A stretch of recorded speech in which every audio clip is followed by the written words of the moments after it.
நாம் ஜெபிக்கலாம்.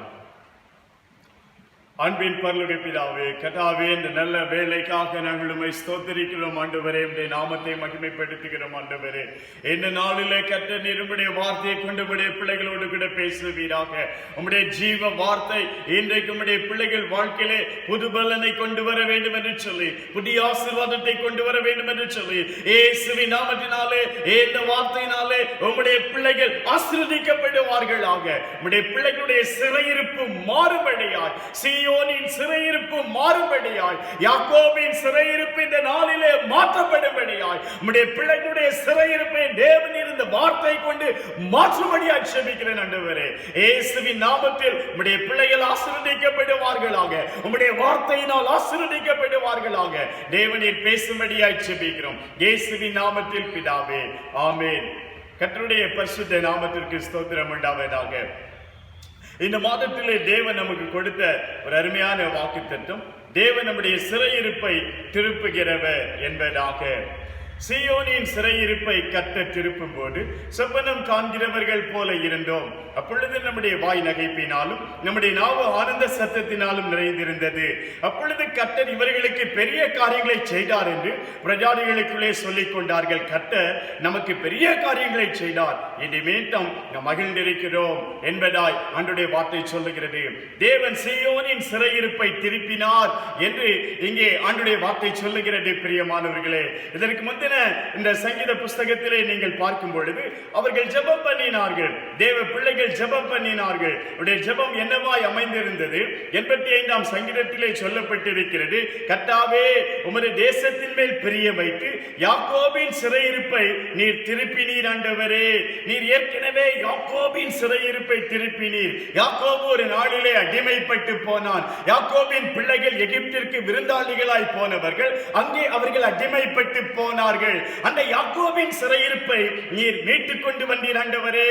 உம்முடைய அன்பின் நிமித்தமாய், உம்முடைய பரிதாபத்தின் நிமித்தமாய் நீர் அந்த ஜனங்களை நேசித்தபடியினால் அந்த ஜனங்களை நீர் மீட்டுக் கொண்டு வந்தீர் என்பதாய் அவர்கள் சொல்லி 4வது வசனத்திலே, எங்கள் ரட்சிப்பின் தேவனே, நீர் எங்களை திருப்பிக் கொண்டு வாரும் என்று சொல்லி அவர்கள் ஜெபம் பண்ணினார்கள்.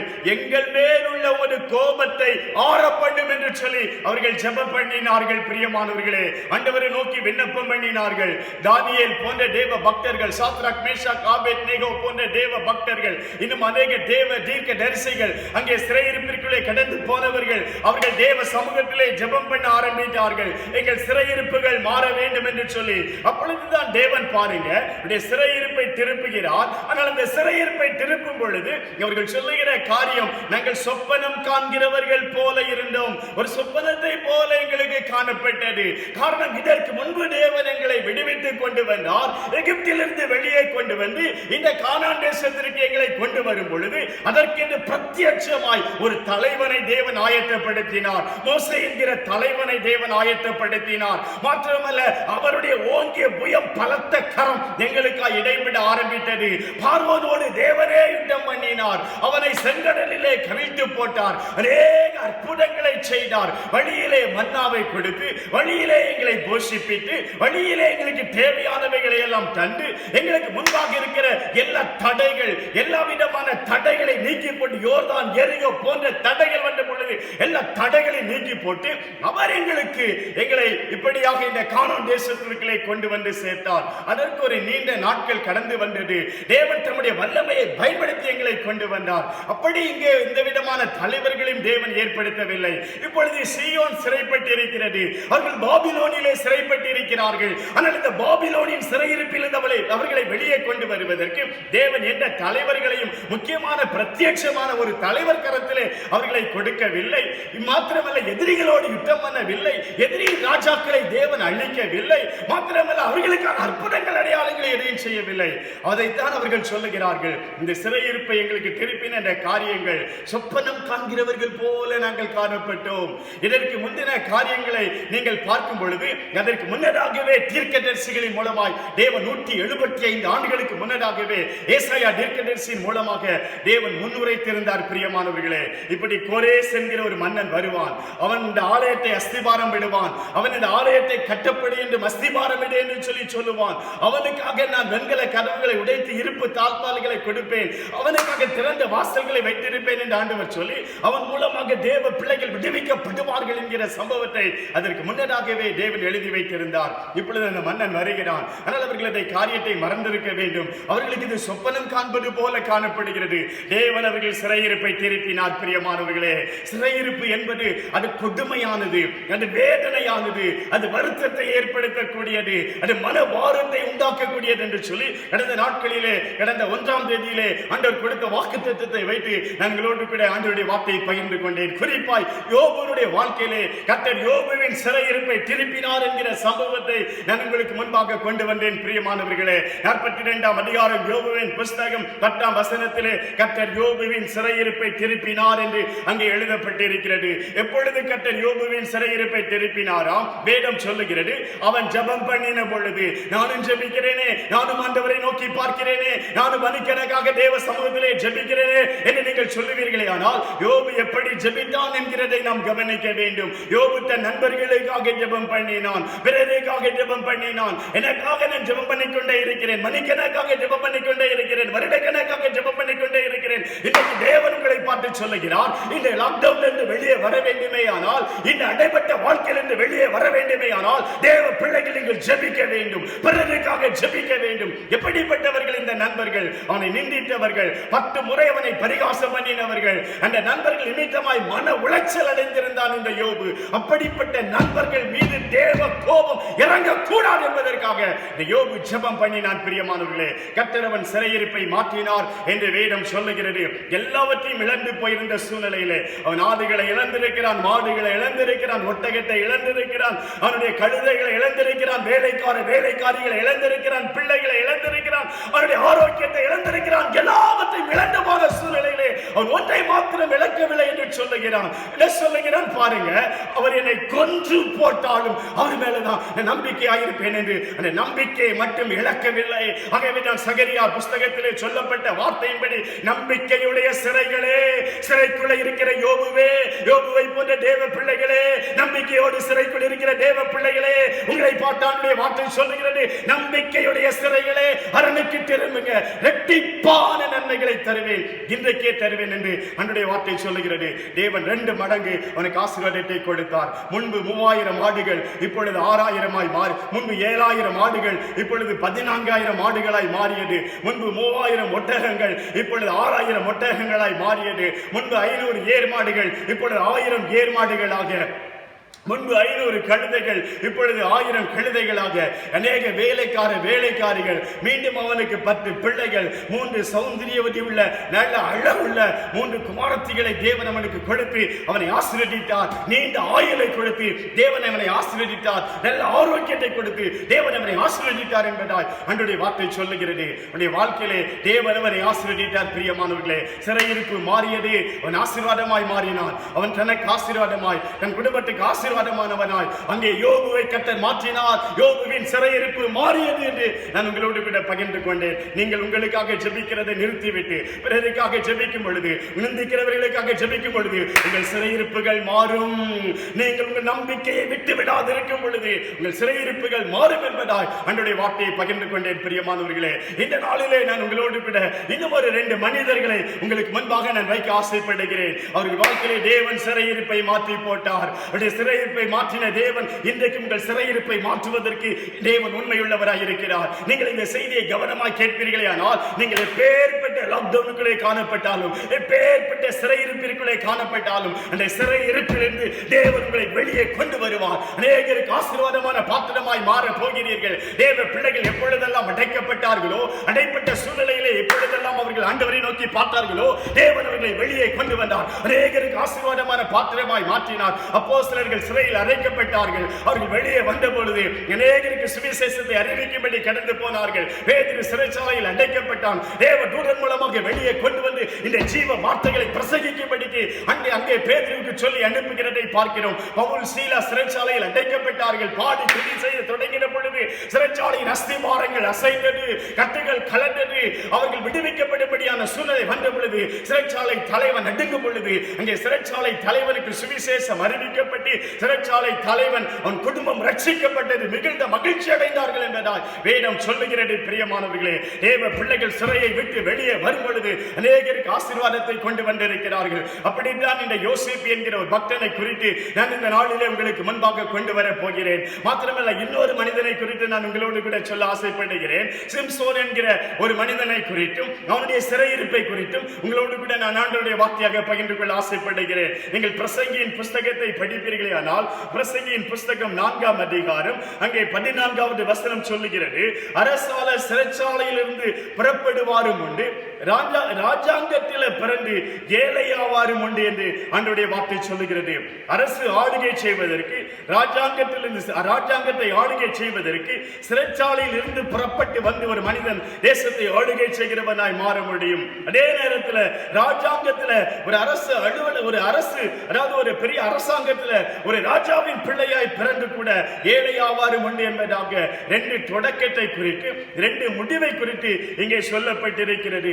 ரெண்டு தொடக்கம், ஒன்னு அரசு குடும்பத்திலே, ஒன்னு சிறைச்சாலையிலே, ரெண்டு முடிவு, ஒன்னு ராஜாங்கத்திலே, ஒன்னு ஏழையாக. இப்படியாக ரெண்டு தொடக்கத்தையும் ரெண்டு முடிவையும் குறித்து இந்த வேத வார்த்தை சொல்லுகிறது. பிரியமானவர்களே, இதற்கு நல்ல உதாரணம் என்று சொன்னால் யோசேப்பை சொல்லுவேன். சிறைச்சாலையில் அவருடைய வாழ்க்கை ஆரம்பிக்கப்பட்டு சிங்காசனத்திலே அவருடைய வாழ்க்கை முடிந்தது என்று சொல்லி, மற்றொரு உதாரணம் என்று சொன்னால் அங்கே ராஜாங்கனாக சிங்காசனத்தில் இருந்து ஆளுகை செய்து கொண்டிருந்த சிம்சோன் அவருடைய சிங்காசனத்தை அரியணையை இழந்து அவன் சிறைச்சாலையிலே மாவரைக்கிறவனாய் வாழ்க்கை காணப்பட்டது என்பதாக வேதம் சொல்லுகிறது. ஆனாலும் நல்ல வேளையாக வாழ்க்கையினுடைய விசுவாசத்தை தேவன் கனப்படுத்தி மீண்டும் அந்த சிறைக்குள் இருந்த நாட்களிலே விசுவாசத்தை தேவன் கனப்படுத்தி அவனை விசுவாச வீரர்களிலே பட்டியலிலே சேர்க்கக்கூடிய அளவிற்கு அவனுடைய வாழ்க்கையிலே ஒரு கனத்தையும் ஒரு ஆசீர்வாதத்தையும் தேவன் கொடுத்ததையும் நான் உங்களுக்கு சொல்லி இந்த நாளிலே உங்களை உற்சாகப்படுத்த, நாளிலே கர்த்தருடைய வார்த்தையை சொல்லி உங்களை திடப்படுத்த நான் ஆசைப்படுகிறேன். பிரியமானவர்களே, ரெண்டு மனிதர்கள், ரெண்டு பேருடைய வாழ்க்கையும் பாருங்க. நான் அப்படியே உட்கார்ந்து சிந்தித்து பார்த்த பொழுது இவர்கள் ரெண்டு பேருடைய வாழ்க்கையிலும் அநேக சம்பவங்கள் இயேசு கிறிஸ்துவோடு கூட ஒப்பிட்டு சொல்லக்கூடிய அநேக சம்பவங்களை என்னால் கவனிக்க முடிந்தது. ஆனால் இந்த சிம்சோனுடைய வாழ்க்கையிலும் இந்த யோசேப்பினுடைய வாழ்க்கையிலும் இயேசு கிறிஸ்துவினுடைய வாழ்க்கையிலும் கூட மூன்று பேருடைய வாழ்க்கையிலும் சில காரியங்கள் ஒற்றுமையாய் காணப்படுகிறது. யோசேப்பும் விற்கப்பட்டான், வெள்ளிக்காசுக்கு விற்கப்பட்டான். சிம்சோனும் விற்கப்பட்டான், வெள்ளிக்காசுக்கு விற்கப்பட்டான். யோசேப்பு அவர் 20 வெள்ளிக்காசுக்கு விற்கப்பட்டார் என்பதாக வேதம் சொல்லுகிறது. சிம்சோன் 1100 வெள்ளிக்காசுக்கு விற்கப்பட்டான் என்பதாக வேதம் சொல்லுகிறது. இயேசு கிறிஸ்துவும் அங்கே 30 வெள்ளிக்காசுக்காக காட்டிக் கொடுக்கப்பட்டார் என்பதாக நம் சத்திய வேதாகமத்திலே பார்க்கிறோம். பிரியமானவர்களே, மூன்று பேரும் தரிசனம் உடையவர்கள். யோசேப்புக்கு தரிசனம் இருந்தது. பின் நாட்களிலே அவன் என்னவாக மாற போவான், எப்படி தன்னுடைய சகோதரர்களுக்கு ஆசீர்வாதமாக இருப்பான் என்கிற ஒரு தரிசனம் அவனுக்குள்ளே காணப்பட்டது.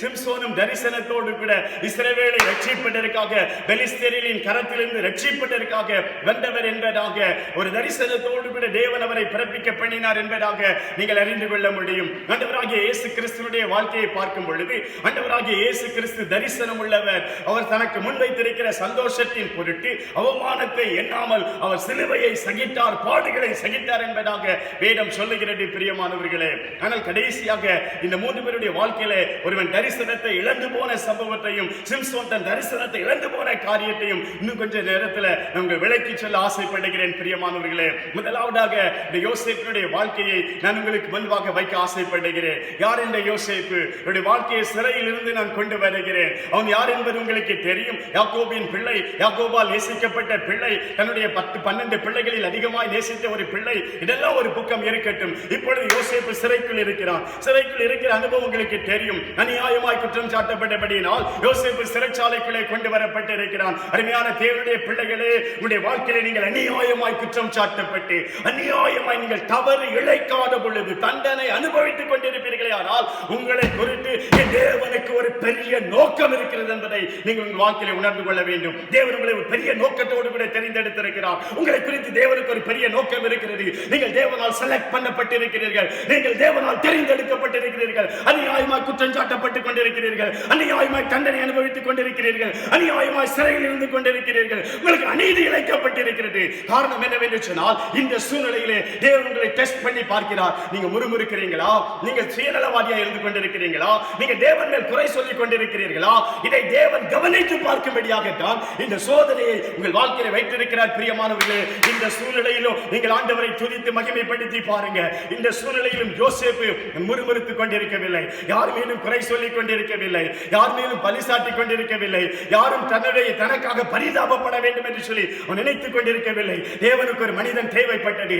எகிப்து தேசத்தை ஆளுகை செய்வதற்கு, ஜனங்களை பஞ்சத்திலிருந்து விடுதலை ஆக்குவதற்கு, முழு உலகத்தையும் பஞ்சத்திலிருந்து காப்பதற்கு தேவனுக்கு ஒரு இரும்பு மனிதன் தேவைப்பட்டது. ஆகவே தேவன் அவரை இரும்பு சிறையிலே அடைக்கிறார். பிரியமானவர்களே, காரணம் ஏன் இந்த இரும்பு சிறை எனக்கு, ஏன் இந்த விலங்குகள் எனக்கு? உன்னை இரும்பு மனிதனாய் மாற்றுவதற்காக, உன்னை இரும்பு மனிதனாய் மாற்றுவதற்காக, உங்களை கொண்டு பலத்த கிரியைகளை தேவன் நடப்பிக்க வேண்டும் என்று சொல்லிதான் அநியாயமாக தேவன் அந்த சிறைக்குள்ளே கொண்டு போகிறார். பிரியமானவர்களே, தேவனுக்கு தெரியும், தேவனுக்கு தெரியும் யாரை எங்கே வச்சு உருவாக்க வேண்டும் என்பதை என் தேவன் அறிந்து வைத்திருக்கிறார்.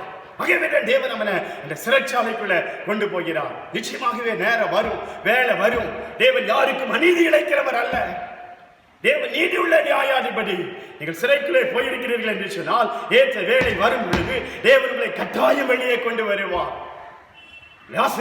பிரியமானவர்களே, சிறைக்குள்ள நடக்கிற அடுத்த காரியத்தை பாருங்க. சிறைக்குள்ள இருக்கும் பொழுது சில வருடங்களுக்கு, சில நாட்களுக்கு பின்பு 2 பேர் அந்த சிறைக்குள்ளே கொண்டு வரப்படுகிறார்கள். ஒன்று பான பாத்திரக்காரன், அவர்களின் தலைவன், சுயம்பாய்களின் தலைவன். ராஜாவிற்கு பான பாத்திரம், அதாவது பானங்களை கொடுக்கிற அந்த, அதாவது தண்ணீர் ஆகாரங்களை கொடுக்கிற அந்த, அதற்கு தலைவனாக இருக்கக்கூடிய ஒருவனும், அவருக்கு ஆகாரம் கொடுக்கிற, சாப்பாடு கொடுக்கிற இதிலே தலைவனாக இருக்கிற ஒருவனுமாகிய 2 பேர் ராஜாவிற்கு குற்றம் செய்தார்கள் என்று சொல்லி அவர்கள் அந்த சிறையிலே, யோசேப்பு இருக்கிற அந்த கிடங்கிலே, அந்த காவல் கிடங்கிலே, இவர்கள் காவல் கிடங்கிலே வைக்கப்பட்டிருக்கிறார்கள். அந்த காவல் கிடங்கிலே இந்த 2 பேரும் கொண்டு வரப்பட்டிருக்கிறார்கள். பிரியமானவர்களே, 2 பேரோடு கூட பழகுகிற வாய்ப்பு அங்கே யோசேப்புடைய வாழ்க்கையில உண்டாகிறது. உங்களுடைய வாழ்க்கையில ஒரு காரியத்தை நீங்கள் விளங்கிக் கொள்ள வேண்டும். உங்களோடு கூட யார் யாரை தேவன் பழக வைக்கிறாரோ, யார் யாரோடு கூட எல்லாம் நீங்கள் பழகும்படிக்கு தேவன் உங்களுடைய வாழ்க்கையிலே அநேகர் உங்கள் வாழ்க்கையிலே கடந்து போகும்படி செய்வார். எல்லாம் உங்களுடைய வாழ்க்கையில் உங்கள் நன்மைக்காக. பிரியமானவர்களே, நீங்கள் பின்மாற்றக்காரர்களோடு மாத்திரம் நீங்கள் தொடர்பு கொண்டு ஐக்கியம் வைக்க கூடாது. உங்களுடைய வாழ்க்கையிலே நீங்கள் தவறான உபதேசத்தை போதிக்கிறவர்களோடு கூட மாத்திரம் நீங்கள் தொடர்பு கொண்டு ஐக்கியம் வைத்துக் கொண்டிருக்க கூடாது.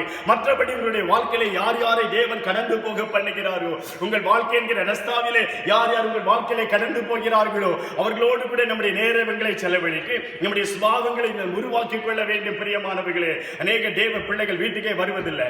ஏன் அப்படின்னா, வீட்டுல மனைவியினுடைய தொல்லை நிமித்தமாய் எப்ப பார்த்தாலும் இவன் நச்சு நச்சு நச்சுக்கிட்டே இருக்கிறான். பிள்ளைங்க எப்ப பார்த்தாலும் ஒரே தொந்தரவு பண்ணிக்கிட்டே இருக்குதுன்னு சொல்லி சில ஆளு வீட்டுக்கே வருவதில்லை. பிரியமானவர்களே, என்ன காரணம்? நம்முடைய வாழ்க்கையை ஒன்றை விலகிக் கொள்ள வேண்டும். இந்த மனைவியின் நிமித்தமாகத்தான், இந்த பிள்ளைகளின் நிமித்தமாகத்தான் தேவன் உங்கள் சுபாவங்களை உருவாக்க போகிறார். தேவனை உருவாக்குவதற்காகத்தான் அவர்களை எப்படி வைத்திருக்கிறார். அவர்களை கொண்டு, அவர்கள் கோபத்தை கொண்டுதான் உங்கள் சாந்த குணத்தை தேவன் பெருக பண்ண போகிறார். அவர்களுடைய சந்தேக குணத்தை கொண்டுதான் உங்களுடைய வாழ்க்கையில் உங்கள் பொறுமையை தேவன் விளங்க பண்ண போகிறார். பிரியமானவர்களே, ஆகவே உங்களுடைய வாழ்க்கையில் அதை விளங்கிக் கொள்ள வேண்டும். ஏன் வாழ்க்கையில் இவர்கள் குறுக்கிடுகிறார்கள்? அதை நீங்கள் ஒரு குற்றமாக நினைக்காதபடிக்கு இதிலே என் சுபாவங்களை தேவன் உருவாக்குவதற்காக என்பதை நீங்கள் விளங்கிக் கொள்ள வேண்டும். எதுக்காக இந்த 2 பேர் இங்கே இவனோடு கூட இடைபடும்படி தேவன் செய்கிறார்? இவங்க 2 பேரை சேர்ந்து அறியாமல், இவர்களை அறியாமலே ஒரு காரியத்தை யாக்கோபு யோசேப்புக்கு கற்றுக் கொடுக்கிறாங்க. பிரியமானவர்களே, இவன் வந்த பிறகு இவன் இன்னும் அதிகாரியா மாற போகிறான், எகிப்தின் அதிகாரியாய் மாற போகிறான். ஆக அவனுக்கு ஹை லெவல் லாங்குவேஜ், அதாவது எகிப்து தேசத்தினுடைய லாங்குவேஜ் தெரிய வேண்டும். அதுவும் மற்ற, அதாவது மேல்நிலையிலே மேல் வகுப்பார் பேசக்கூடிய அளவிற்கு உயர்தரமான கல்வி அவனுக்கு தேவையானது. ஆகவே அப்படிப்பட்ட உயர்தரமான மனிதர்களோடு கூட பேசுகிற ஒரு அனுபவத்தை தேவன் அவருக்கு ஏற்படுத்தி கொடுக்கிறார். பிரியமானவர்களே, இந்த பான பாத்திரக்காரன் என்பது, சுயம்பாய்களின் தலைவன் என்பது, அது மிகப்பெரிய ஒரு பதவி என்றே சொல்லுவேன். நெகேமியா ஒரு பான பாத்திரக்காரன் என்பதாய் வேதம் சொல்லுகிறது. பின் நாட்களிலே எருசலேமிலே போய் எருசலேமின் அதிபதியாக இருந்து அந்த தேசத்தை ஆளுகை செய்த ஒரு கவர்னராக மாற்றப்பட்டார். ஒரு பான பாத்திரக்காரன் ஒரு தேசத்தின் அதிபதியாய் மாற்றப்பட்ட சம்பவம் வேதத்தில் இருக்கிறது. ஆகவே ஆளுவதற்குரிய தகுதி உடையவர்கள் இவர்கள். அப்படிப்பட்ட ஒரு மனிதனோடு, ரெண்டு மனுஷர்களோடு கூட பேசுகிற வாய்ப்பு இந்த யோசேப்புக்கு தேவன் ஏற்படுத்தி கொடுக்கிறார். ஏன் அப்படின்னா 30 வயதில் அவனை ராஜாவாக மாற்ற வேண்டும், எகிப்தின் அதிபதியாக மாற்ற வேண்டும். அப்படி எகிப்தின் அதிபதியாக இவன் மாறும் பொழுது வேகமாக இவனுக்காக ஏதாவது ஆயத்த நிலையை உருவாக்க கூடாது. 20 வருஷத்துக்கு முன்பு, அதாவது நான் பெங்களூர் பட்டணத்தில் இருந்த பொழுது, அப்பொழுது அங்கே தேவ கவுடா என்று சொல்லக்கூடியதான ஒரு முதல் தேவ கவுடா, அதாவது ஜனதா தளத்தினுடைய முதல் மந்திரியா இருந்தவர் நம்முடைய நாட்டினுடைய பிரதமராய் மாற்றப்பட்டார். பிரியமானவர்களே, அப்பொழுது அவருக்கு கன்னடத்தை தவிர வேற எந்த லாங்குவேஜும் தெரியாது, ஹிந்தி தெரியாது. வயது அவருக்கு அப்போது 70 வயசு தாண்டி இருக்கும். அந்த நேரத்தில் தான் அவர் என்ன பண்ணப்பட்டார் சொன்னா, நம்முடைய நாட்டின் பிரதமராய் மாற்றப்பட்டார். ஹிந்தி தெரியாது பிரதமர். ஆகவே அவர் ரொம்ப கடினமாய் உழைத்தார். நாளைக்கு 2 மணி நேரம் தான் தூங்குவார். அவருக்கு 1 மணி நேரம், அதாவது எல்லா வேலைக்கு நடுவிலையும் 1 மணி நேரம் ஹிந்தி கற்றுவதற்காக அவருக்கு நேரம் ஒதுக்கப்பட்டது. கற்றுக் கொடுப்பதற்காக ஆட்கள் வந்தாங்க. நிறைய வேலை பழு. இதற்கு நடுவில் அவர் ஹிந்தியும் கற்றுக்கொள்ள வேண்டிய அவசியம். அதனால நிறைய பெரிய பொதுக்கூட்டங்களில் எல்லாம் அவர் தூங்கியே தன்னுடைய நேரத்தை கழிக்கிறவராய் காணப்பட்டார். 2 மணி நேரம் தூங்கி எந்திரிப்பாரு. அதனால பகல்ல கூட்டங்களிலே, பொதுக்கூட்டங்களிலே தூங்கக்கூடிய சூழ்நிலை ஏற்பட்டது. தேவனுக்கு இதெல்லாம் தெரியும். அப்படியெல்லாம் இந்த யோசேப்புக்கு வரக்கூடாது. அதாவது அவன் முதல்ல எல்லாம் ஆயத்தமாக இருக்கணும். பதவிக்கு வரும் பொழுது இவன் பதவிக்காக எதையும் கற்றுக்கொள்ளக்கூடியவராக இருக்கக்கூடாதுன்னு சொல்லி தேவன் அவரை முன்னதாகவே ஆயத்தப்படுத்துகிறார். பிரியமானவர்களே, இந்த 2 பேரை விசாரித்துக் கொண்டிருக்கிறான். ஒரு நாள் இந்த 2 பேரை பார்த்து யோசேப்பு ஒரு காரியம் கேட்கிறான். நீங்க 2 பேரும் ஏன் துக்கமா இருக்கிறீங்க அப்படின்னு சொல்லி அவர்களை விசாரிக்கிறதை நாம் வேதத்திலே பார்க்கிறோம். பிரியமானவர்களே, இங்கே நீங்கள் கவனிக்க வேண்டிய ஒரு காரியம் உண்டு. அருமையான தேவ பிள்ளைகளே, உங்களை தேவன் இரும்பு மனிதனாய் மாற்ற வேண்டுமா? உங்களுடைய வாழ்க்கையிலே தேவன் இறங்கி கிரியைகளை நடப்பிக்க வேண்டுமா? சோதனைகள் வரும் பொழுது, பாடுகள் வரும் பொழுது எல்லாரும் என்னதான் பற்றி பேசிக்கொண்டிருக்க வேண்டும். எல்லாரும் என்னதான் எனக்கு அவர்கள் ஆலோசனை சொல்லணும், எனக்கு அவர்கள் உதவி செய்யணும், இல்லைன்னா என்னை பற்றி அனுதாபப்பட்டுக் கொண்டிருக்க வேண்டும் அப்படின்னு நினைக்காதுங்க. பிரியமானவர்களே, நீங்கள் தேவனுக்காக தேவனுடைய கரத்திலே பயன்படுத்தப்பட வேண்டுமேயானால் எத்தனை பாடுகள் நெருக்கங்களுக்கு நடுவிலும் நான் மற்றவர்களை ஆறுதல் படுத்துகிறவனாய் காணப்படுவேன் அப்படிங்கிற ஒரு சூழ்நிலைக்கு நீங்க வரணும். பிரியமானவர்களே, இந்த மனுஷன் இவனை பாருங்க, யோசேப்பை பாருங்க. யோசேப்பு போய் சொல்றான், நீங்கள் துக்கத்தோடு இருக்கிறது என்ன? உங்க முகம் துக்க முகமா இருக்குது, உங்க முகத்துல துக்கம் காணப்படுகிறது.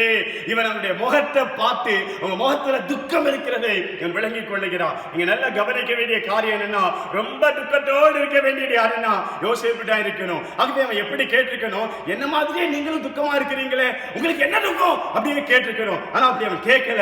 ஏன்னா யோசேப்பு துக்கத்தோடு இருக்கல, அவனோடு கர்த்தர் இருந்தபடியினால் அவன் சந்தோஷமா இருந்து கொண்டிருக்கிறான். நீண்ட நாள் சிறை, நல்ல தகப்பனுடைய வீட்டில் இருந்தவன் எல்லாத்தையும் இழந்துட்டு அநியாயமாய் குற்றம் சாட்டப்பட்டு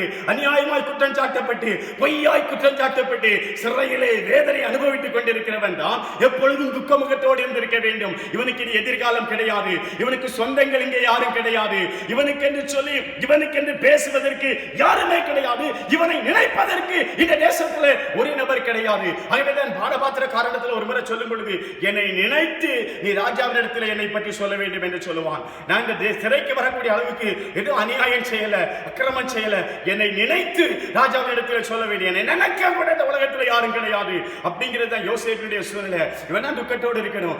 மற்றவங்களை ஆறுதல் படுத்துகிற சூழ்நிலையை பாருங்க.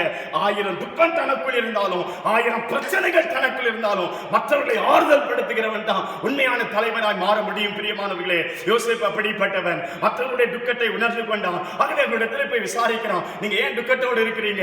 அப்ப அவங்க சொல்றாங்க, இப்படி நான் சொப்பனம் பார்த்தோம், சொப்பனத்துக்கு அர்த்தம் சொல்றதுக்கு யாருக்குமே தெரியல, அதனால துக்கத்தோடு இருக்கிறோம், சொப்பனத்தின் நிமித்தமாய் கலங்கி போயிருக்கிறோம். நானா இருந்தேன்னா இந்த வார்த்தையை கேட்டு ஒருவேளை நான் யோசேப்பா இருந்திருப்பேனே, ஆனால் என் வாழ்க்கையில சொப்பனம் நிறைவேறவில்லை என்று சொன்னால், நான் பார்த்தேன், சொப்பனம் பார்த்தேன், என் 17 வயதுல சொப்பனம் பார்த்தேன், எனக்கு இப்படி என்ன மாதிரி என்ன இப்படி வணங்குவாங்கன்னு சொல்லி நான் சொப்பனத்தை பார்த்தேன், ஆனா ஒண்ணுமே நடக்கல அப்படின்னா நான் சொல்லியிருப்பேன், சொப்பனமாவது மண்ணா கட்டியாவது அதெல்லாம் ஒண்ணுமே இல்லப்பா, அப்படியெல்லாம் ஒண்ணு இல்ல, நீங்க எல்லாம் சொப்பனத்தை பார்த்ததை மறந்துருங்க, அப்படியெல்லாம் ஒண்ணு நடக்காது அப்படின்னு நானே சொப்பனம் பார்த்துட்டு நான் எத்தனை பாடுகள். அதுக்கு முன்னாடி நல்லா இருந்தேன், சொப்பனம் பார்க்கும்போது நல்லா இருந்தேன், அப்பா வீட்டுல எல்லாம் பலவர்ண அங்கியோடு அந்த வீட்டை சுற்றி உலா வந்து கொண்டிருந்தேன். சொப்பனம் என்னைக்கு பார்த்தனோ, தரிசனம் என்னைக்கு கிடைச்சதோ, அன்னையிலிருந்தே வாழ்க்கையில பிரச்சனை. இன்னைக்கு தேவன் என்னோடு கூட பேசி வரவில்லை என்று சொன்னால், தேவன் என்னைக்கு தரிசனம் கொடுத்தாரோ அன்றிலிருந்து என் வாழ்க்கையில பிரச்சனை நானும் சொல்லி சொல்லியிருப்பேன் பிரியமானவர்களே. தேவன் என்னோடு பேசி வருகிறபடியினால், இன்னைக்கு வேதாகமம் இருக்கிறபடியினால், தேவ வார்த்தை இருக்கிறபடியினால், எனக்கு முன்னே யோசேப்பு போன்ற பக்தர்கள் இருக்கிறபடியினால், தரிசனம் கண்டவருடைய வாழ்க்கையில எத்தனை பாடுகள் வேதனைகள் வரும் என்பதை இன்றைக்கு நான் விளங்கி வைத்திருக்கிறேன். ஆனா யோசேப்பு இப்படி முன்னாடி யாரும் கிடையாது. தரிசனத்தை பார்த்தான், சொப்பனத்தை பார்த்தான், சொப்பனம் நிறைவேறவே இல்லை. இவன் வாழ்க்கையில சொப்பனம் நிறைவேறவே இல்லை. வருடங்கள் பல கடந்து ஓடிவிட்டது. இப்போ இந்த சூழ்நிலையில அவன் மற்றவங்களை பார்த்து சொல்றான், சொப்பனமா? சொப்பனத்துக்கு அர்த்தம் சொல்லுதல் அது தேவனுக்குரியது, அதை என்னிடத்திலே சொல்லுங்கள். என்ன கொஞ்சம் செகண்ட் தான் அவனுக்கு ஆண்டவரை பற்றி சொல்றதுக்கு வாய்ப்பு கிடைக்குது, ஒரு சின்ன வாய்ப்பு கிடைக்குது, அதை பயன்படுத்துகிறான். சொப்பனத்துக்கு அர்த்தம் சொல்றதா அது தேவனுக்குரியது, அதை என்னிடத்திலே சொல்லுங்கள் என்று அவன் அங்கே சொல்லுகிறதை பார்க்கிறோம் பிரியமானவர்களே.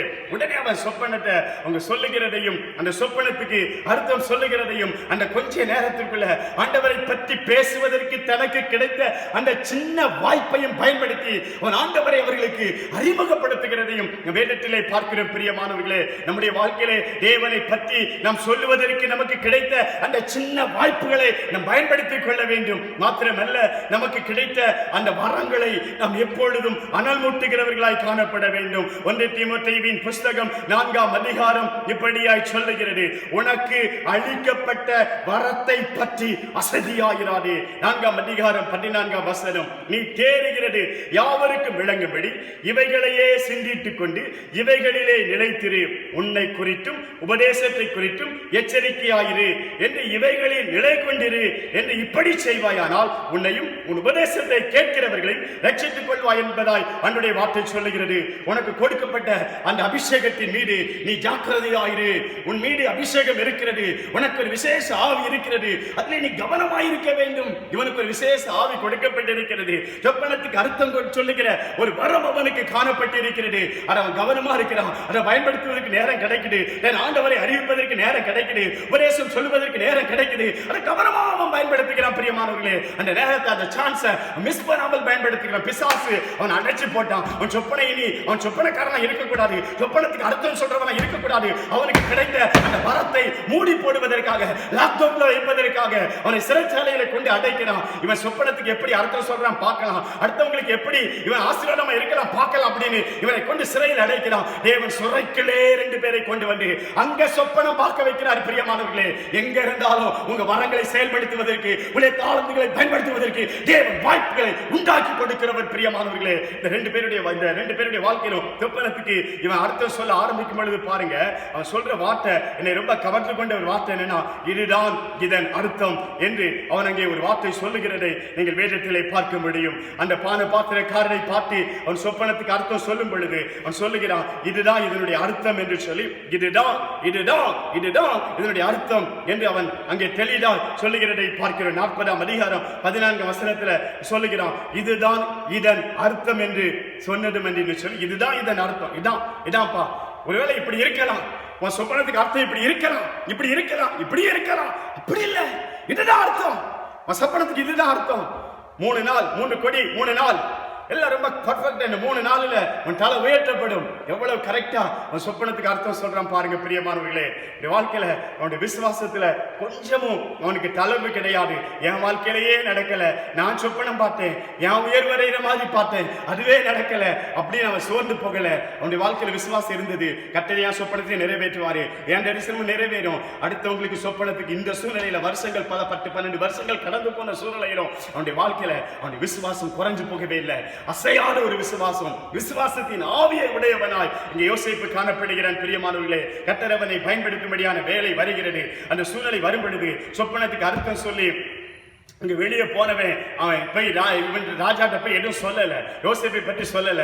ஒரு நாள் வருகிறது, ராஜா சொப்பனம் பார்க்கிறான். ராஜா சொப்பனத்துக்கு அர்த்தம் சொல்லும்படி யோசேப்பு அங்கே, அதாவது யோசேப்பு இப்படி ஒரு மனிதன் இருக்கிறான் என்கிற காரியம் அங்கே அறிவிக்கப்பட்ட பொழுது வேதம் சொல்லுகிறது, ராஜா ஆள் அனுப்பி யோசேப்பை வரவழைத்தான் என்பதாய் அன்றைய வார்த்தை சொல்லுகிறது பிரியமானவர்களே. ரொம்ப அருமையான அந்த வார்த்தை, நீங்க அதை படிக்கும்போது பாருங்க.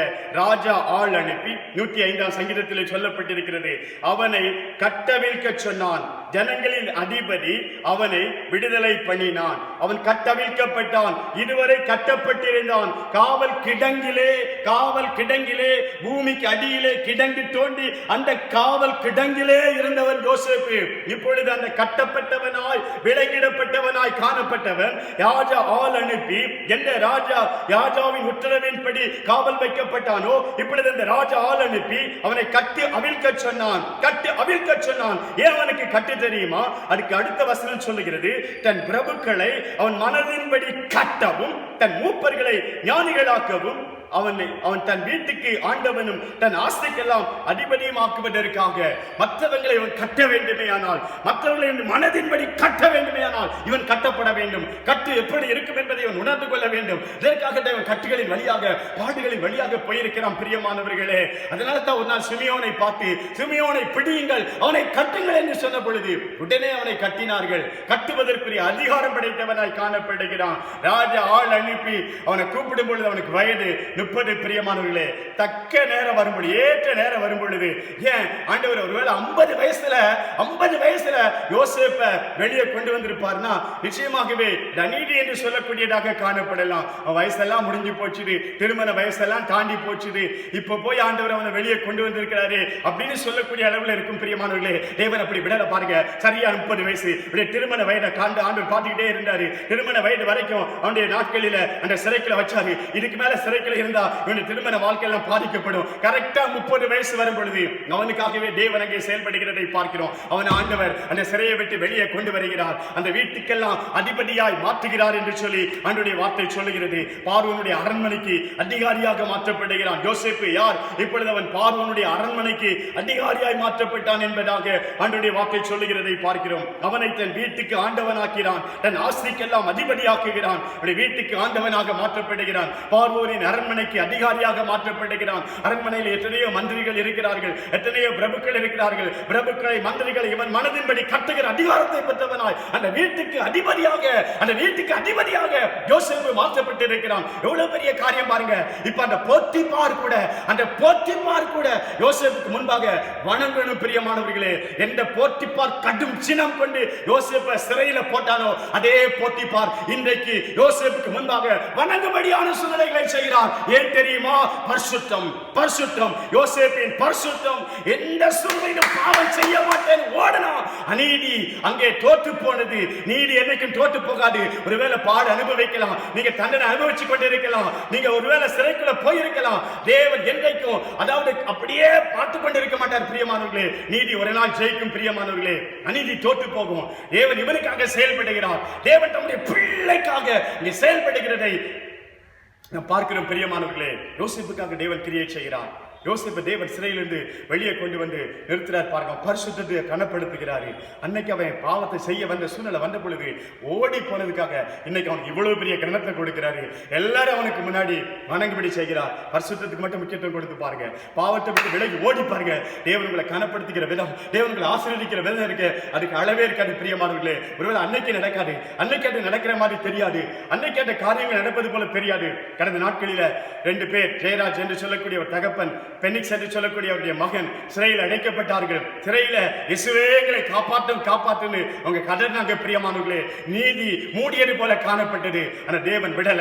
தேவன் நீதியை வெளியே கொண்டு வந்தார். நிச்சயமாகவே இன்னும் அவர் நீதி செய்கிறவராய் காணப்படுவார். ஆம் பிரியமானவர்களே, நீதி என்னைக்கும் தோற்று போகாது. தேவ பிள்ளைகள் உங்க வாழ்க்கையில் அநியாயமாய் பொய்யாய் குற்றம் சாட்டப்பட்டு தண்டனை அனுபவிக்கிறீர்கள் என்று சொன்னால் ஒரு நாளிலே தேவன் உங்களை உயர்த்துவார். ஒரு நாளிலே தேவன் உங்களுக்கு நன்மை செய்வார். ஒரு நாளிலே தேவன் உங்களை கனப்படுத்துவார். சோர்ந்து போகாதீங்க தேவ பிள்ளைகள், சோர்ந்து போகாதீங்க. உங்க வாழ்க்கையில மிகப்பெரிய ஆசீர்வாதத்தை தேவன் வைத்திருக்கிறார். பிரியமானவர்களே, பரிசுத்தத்துக்கு மட்டும் என்னைக்கு விட்டு கொடுக்காதீங்க. பரிசுத்தத்துக்கு மட்டும் என்னைக்கு பேரம் பேசாதீங்க. பரிசுத்தத்தோடு கூட உங்க பரிசுத்தத்துக்கு மட்டும் நீங்க அதற்கு இறங்கி போகாதீங்க. பரிசுத்தத்துல ஜாக்கிரதையாயிருங்கள். தூய வாழ்க்கையில ஜாக்கிரதையாயிருங்கள். தூய வாழ்க்கை வாழ்வதில் ஜாக்கிரதையாயிருங்கள். இப்படி செய்வீர்களானால் நிச்சயமாகவே தேவனை உயர்த்தி உங்களை கனப்படுத்துகிறது ஒரு நாள் வரும். பிரியமானவர்களே, வீட்டுக்கு அதிபதி, தேசத்துக்கெல்லாம் அதிபதி. இவன் சொன்னா இவை சொல்லாம யாரு கையையாவது காலையாவது நாவையாவது அசைக்க கூடாது என்பதால் கட்டளை போடப்பட்டிருக்கிறது. அதே போத்திபாருடைய மனைவி இவனுக்கு முன்னாடி இவனை பார்த்து சலீட் அடிக்கும்படி தேவன் செய்தார். பிரியமானவர்களே, எத்தனை நல்லவர், எத்தனை கொஞ்சம் பொறுமையா இருங்க, கொஞ்சம் பொறுமையா இருங்க. தேவன் பரிசுத்தத்தை ஒரு நாளில் வெளியே காண்பிக்கிற நாள் வரும் பொழுது நிச்சயமாகவே நீதி வெளிப்படும், நியாயம் வெளிப்படும், ஆசீர்வதிக்கிற நாள் வரும். பிரியமானவர்களே, காத்திருங்க. தேவனுக்காய் காத்திருக்கிற பிள்ளைகள் வாழ்க்கையில மிகப்பெரிய ஆசீர்வாதத்தை தேவன் கட்டாயம் உங்களுக்கு கொண்டு வருவார். பிரியமானவர்களே, யோசேப்புடைய வாழ்க்கையில படிப்படியா அவருடைய பெயர் மாற்றப்படுகிற, சாப்நாத் பனையா அப்படிங்கிற பெயர் மாற்றப்படுகிறது. நல்ல ஓன் பட்டணத்து ஆசாரியனுடைய மகள் ஆஸ்நாத் என்கிற ஒரு பெண்ணை திருமணம் பண்ணி அங்கே கொடுக்கிறதை பார்க்கிறோம். தேவன் அவனுக்கு 2 அழகான பிள்ளைகளை கொடுத்து அவனை ஆசீர்வதிக்கிறதை பார்க்கிறோம். எகிப்தின் அதிபதியாய் மாற்றப்படுகிறான். இந்த சகோதரர்கள் வரும் பொழுது அவங்களுக்கு தானியத்தை கொடுத்து போஷிப்பிக்கக்கூடிய அளவுக்கு இவனுடைய பண்டக சாலையை தேவன் ஆசீர்வதிக்கிறதை பார்க்கிறோம். பிரியமானவர்களே, தரிசனம் நிறைவேறுகிறது, தரிசனம் நிறைவேறுகிறது. யோசேப்பின் தரிசனம் நிறைவேறுகிறது. நாள் ஒன்று வருகிறது. 22 இயர்ஸ் கடந்து போகிறது. 22 ஆண்டுகள் கடந்து போகிறது. இவன் 13 ஆண்டுகள் சிறை அனுபவித்தான். 17 ஆண்டிலே அவன் அடிமையாய் கொண்டு வரப்பட்டவன். எப்பொழுது சிறைக்கு போனான்? ஒருவேளை 18 வயதுல போனான்னு சொன்னா 30 வயது வரைக்கும் அவன் சிறையிலே தன்னுடைய நாட்களை கழிக்கிறான். அதன் பின்பு 30 வயதிலிருந்து 37 வயது வரைக்கும் அந்த 7 வருடங்கள் தேசத்திலே நல்ல செழுமையின் ஆண்டுகள். அதன் பின்பு 2 ஆண்டுகள் 39வது வயது வரைக்கும் அந்த தேசத்திலே மிகப்பெரிய பஞ்சம் காணப்பட்டிருக்க வேண்டும். அந்த 39வது வயதுல தான் அவனுடைய சகோதரன் அவனை தேடி வராங்க. 17 வயதுல அவன் கண்ட சொப்பனம் 39 வயதுல நிறைவடைகிறது. பிரியமானவர்களே, 22 வருடங்கள் அவன் காத்திருக்கிறான். இப்ப தரிசனம் நிறைவேறுகிறது, சொப்பனம் நிறைவேறுகிறது. உங்க வாழ்க்கையில கொடுத்த தரிசனம் 5 வருஷம் ஆயிருக்கலாம், 10 வருஷம் ஆயிருக்கலாம். நிச்சயமா நிறைவேறும். பிரியமானவர்களே, காத்திருங்க. தேவன் சொன்னா, தேவன் உங்களுக்கு தரிசனம் கொடுத்தா, தேவன் உங்களுக்கு வாக்குத்தத்தம் கொடுத்தா, தேவன் உங்களுக்கு சொப்பனங்களை கொடுத்தா, அது நிச்சயமாய் நிறைவேறும். அது தாமதமானாலும் காத்திருங்க. தேவன் கொடுப்பாரையானால், தேவன் தரிசனம் கொடுப்பாரையானால் அது ஒரு நாளும் பொய்யாய் போகாது. நிச்சயமாய் நிறைவேறும். பிரியமானவர்களே, தேவ பிள்ளைகள் நாம் காத்திருக்க வேண்டும், பரிசுத்தத்தோடு காத்திருக்க வேண்டும். பரிசுத்தத்தை பற்றி விட்டுக் கொடுக்க கூடாது, பரிசுத்தத்துக்கு மட்டும் விளைக்கிறையும் பேசக்கூடாது, பரிசுத்தத்தை மட்டும் இழந்து போய்விடக் கூடாது. உங்களுடைய வாழ்க்கையில எதை இழந்தாலும் பரிசுத்தத்தை இழக்காதீங்க, எதை இழந்தாலும் தரிசனத்தை இழந்து போகாதீங்க. உங்களுடைய தரிசனம் அப்படியே இருக்கட்டும். ஒரு நாள் வரும் அவங்க அத்தனை பேர் வந்து அவனுக்கு முன்பாக விழுந்தார்கள் என்பதாக வேதம் சொல்லுகிறது. பிரியமானவர்களே, தரிசனம் இழந்து போக கூடாது. இன்னொரு மனிதனை சொன்னேனே, அவன் சிம்சோன், அவனுடைய வாழ்க்கையிலே அவன் தரிசனத்தை இழந்து போகும்படியான சூழ்நிலை வந்தது. அவனுடைய வாழ்க்கையிலே பாவம், அவனுடைய வாழ்க்கையிலே பாவம், பாவம் என்கிற ஒன்று அவன் பாவத்துக்கு அடிமையான பொழுது வாழ்க்கையில பாருங்க பிரியமானவர்களே, அவனை ஆண்டவர் அழைத்த பொழுது, அவனை ஏவ தொடங்கின பொழுது, அவன் அந்நிய தேசத்திலே, பெலிஸ்திய தேசத்திலே, எந்த தேசத்துக்கு விரோதமாக தேவன் யுத்தம் பண்ணி கொண்டிருக்கிறாரோ, தேவ பிள்ளைகளுக்கு விரோதமாக எந்த தேசம் எழுப்பி இருக்கிறதோ அந்த தேசத்தில் இருக்கிற ஒரு பெண்ணை பார்த்துட்டு வந்து அம்மா கிட்ட சொல்றான், அப்பா கிட்ட சொல்றான், அப்பா அம்மா நான் ஒரு பெண்ணை பார்த்து அவளையே எனக்கு திருமணம் பண்ண வேண்டும் என்று அப்பா கிட்ட கேட்கிறான். அவ யாருப்பா? எனக்கு தெரியாது. அவளை பற்றி உனக்கு தெரியுமா? படிச்சிருக்காளா? இல்ல. படிச்சிருக்காளா படிக்கலையா அது தெரியாது. அவ எப்படிப்பட்டவ தெரியாது. அவ குலம் என்ன தெரியாது. அவ கோத்திரம் என்ன தெரியாது. அவங்க அப்பா பேர் என்ன தெரியாது. அவங்க அம்மா பேர் என்ன தெரியாது. அவ ஊர் என்ன தெரியாது. அப்ப உனக்கு என்னதாப்பா தெரியும் அப்படின்னு கேட்டா, அவள் என் கண்ணுக்கு பிரியமானவள். எப்படிப்பட்ட ஆள் பாருங்க, என் கண்ணுக்கு பிரியமானவள். எனக்கு ஒன்னே ஒண்ணுதான் தெரியும், எனக்கு ஒன்னே ஒண்ணுதான்ப்பா தெரியும், அவள் என் கண்ணுக்கு பிரியமானவள். இதுதாங்க யோசேப்பியா சிம்சோனுடைய மிகப்பெரிய பாவம். இந்த ஒரு பாவம் அவனுக்குள்ள அவன் அழிக்கும்படியாய் கடந்து வந்துருச்சு. மிகப்பெரிய அபிஷேகம் பண்ணப்பட்டவன் சிம்சோனே, நீ யாரு? நீ சாதாரணமானவன் அல்ல, நீ அசாதாரணமானவன். அசாதாரணமான காரியங்களை செய்ய தெரிந்து கொண்டவன். உன் கண்களை இச்ச, உன் கண்களை இச்ச அது எங்க கொண்டு போய் உன்னை விட்டது தெரியுமா? உன் கண்களை பிடுங்கினார்கள், குழி தோண்டி உன் கண்ணை தோண்டி எடுத்தாங்க. எவ்வளவு பயங்கரமான காரியம்! பாவம் எத்தனை பொல்லாதது! யோசேப்பை போல அசுத்தமாய் இருப்போமேயானால், பாவத்துக்கு விலகி ஓடுவோமேயானால் எத்தனை பெரிய குணத்தை பெற்றுக் கொள்ள முடியும். பிரியமானவர்களே, மனிதனுடைய வாழ்க்கையில பாவம், வாழ்க்கையில சிங்காசனத்தில் இருந்தவன், அந்த நாட்டை ஆளுகை செய்கிறவனாய் காணப்பட்டவன். நாட்கள் கடந்து போகிறது, நாட்கள் கடந்து போகிறது.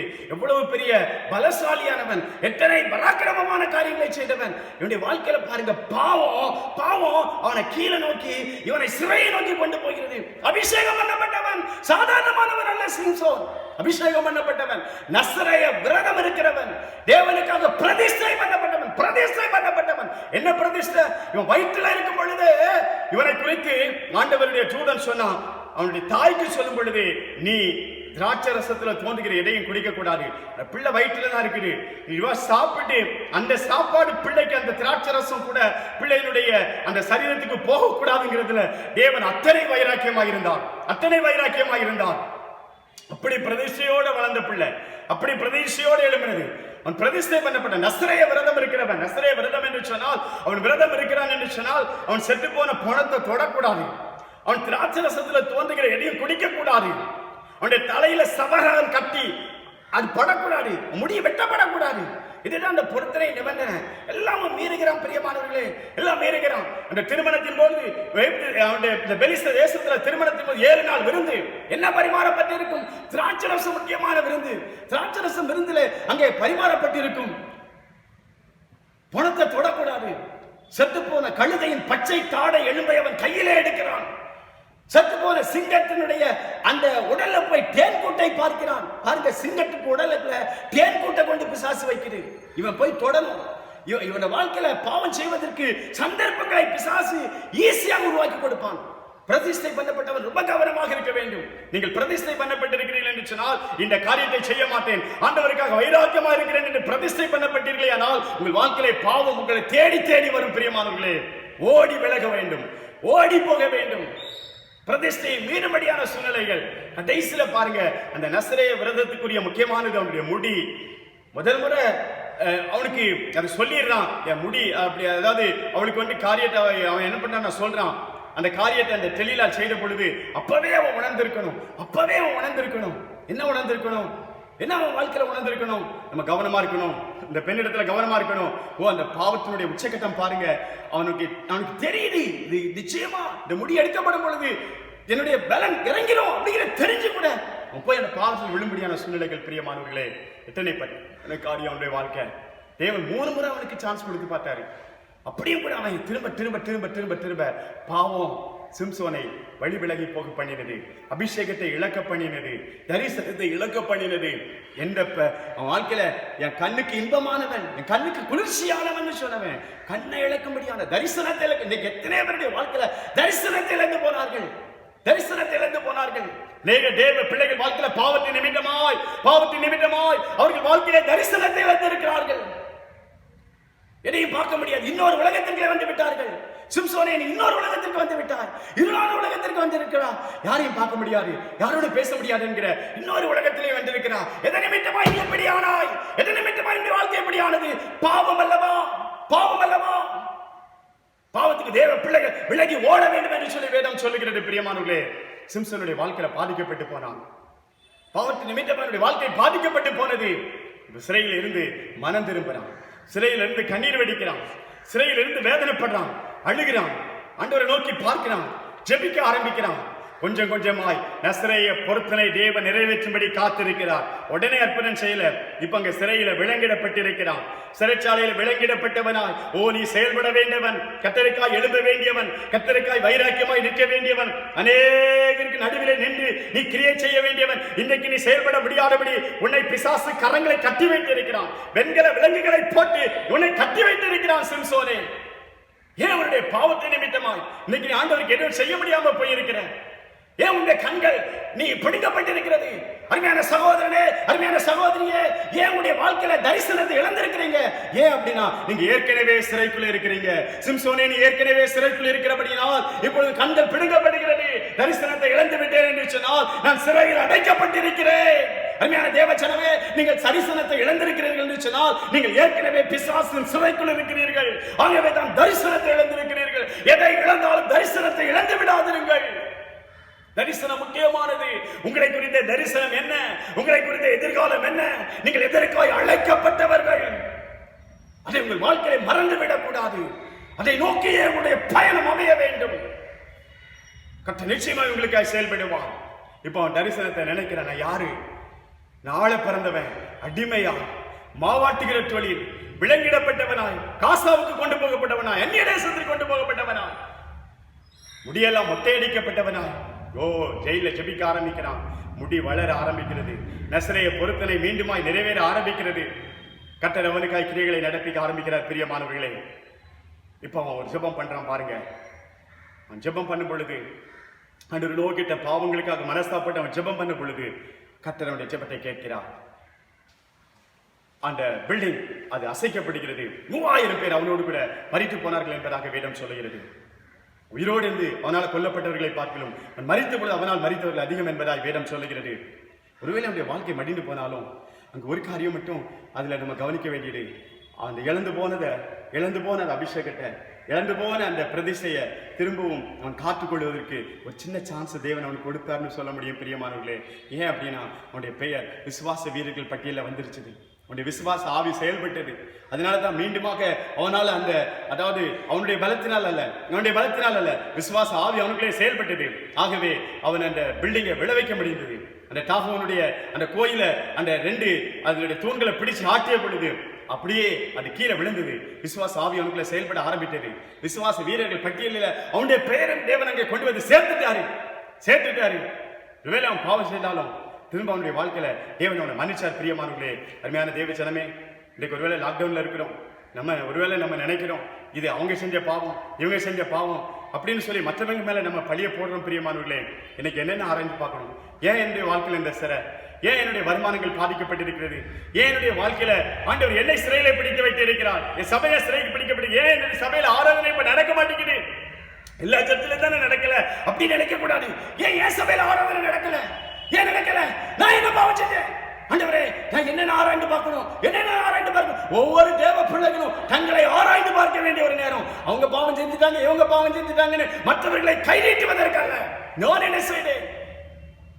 ஒரு தானியேலை போல, ஒரு நெகேமியாவை போல நானும் என் தகப்பன் வீட்டாரும் பாவம் செய்து விட்டோம். அவங்க பாவம் செய்யல. எத்தனையோ தலைமுறைக்கு 2-3 தலைமுறைக்கு முன்பு உள்ளவர்கள் செய்த பாவம். ஆனா தானியேல் சொல்லுகிறான், நான் பாவம் செய்தேன், என் தகப்பன் குடும்பத்தார் பாவம் செய்தார்கள் என்று சொல்லி அவனுக்கு சொல்லுகிறதை பார்க்கிறோம். பிரியமானவர்களே, நம்முடைய வாழ்க்கையை நாம் ஆராய்ந்து பார்ப்போம். நம்மை நாம் முற்றிலுமாய் அர்ப்பணிக்கும் பொழுது ஒரு வேத வசனம் சொல்லுகிறது பாருங்க. யாக்கோபு சிறைப்பட காரணம் என்ன என்று எசேக்கியேலின் புத்தகம் 39ஆம் அதிகாரம் 23ஆம் வசனம் சொல்லுகிறது பாருங்க. எசேக்கியேல் 39ஆம் அதிகாரம்